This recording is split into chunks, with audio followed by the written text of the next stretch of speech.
Two Bemidji high school students took first place at the North Central Glitz Media Challenge last week. And tonight our Kathleen Cohen talks to them about their experience competing, as well as what they plan to do to prepare for the state competition in a few months.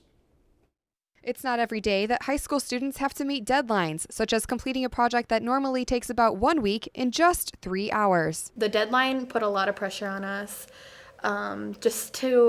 We didn't know how much time we had to get the shots because we still wanted time to edit. So it was a matter of kind of splitting it in half. Okay, we'll have half of the time for shots, half of the time for editing. Both Cassie Soline and Sarah Reed took home first place at the Glitz Media Challenge last week. Cassie and I were really, really surprised that we won. I stood up and started clapping right away and was like, oh, no one else is even clapping yet. I was so excited. And I don't know, it was just, they called out Team 6 and we stood up and were like, oh my gosh, and just smiling ear to ear. During the media challenge, teams had to shoot their own video, do their own interviews, and edit all of their own footage, affording students who participated with real-world experience. It's really important to have real-life experience because you can sit in your little bubble at school and think, oh, this is cool, this is fun, people want to see this, and then when you actually go out and look at other people's videos, yours just isn't as good as theirs. So when you have that real-life experience, you can bring to the table more interesting things that people want to see rather than things that you think are better.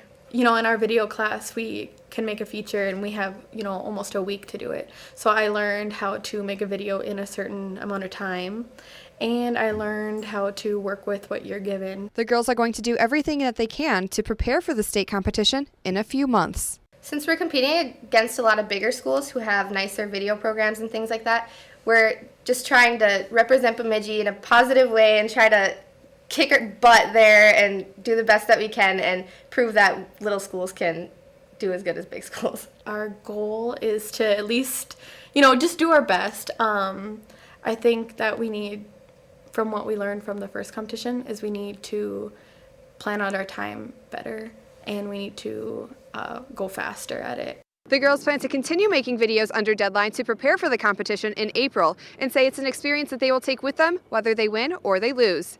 Kathleen Cohen, Lakeland News. And the state competition is set to take place April 10th through the 12th in Bloomington, Minnesota. If you've enjoyed this segment of Lakeland News, please consider making a tax-deductible contribution to Lakeland Public Television.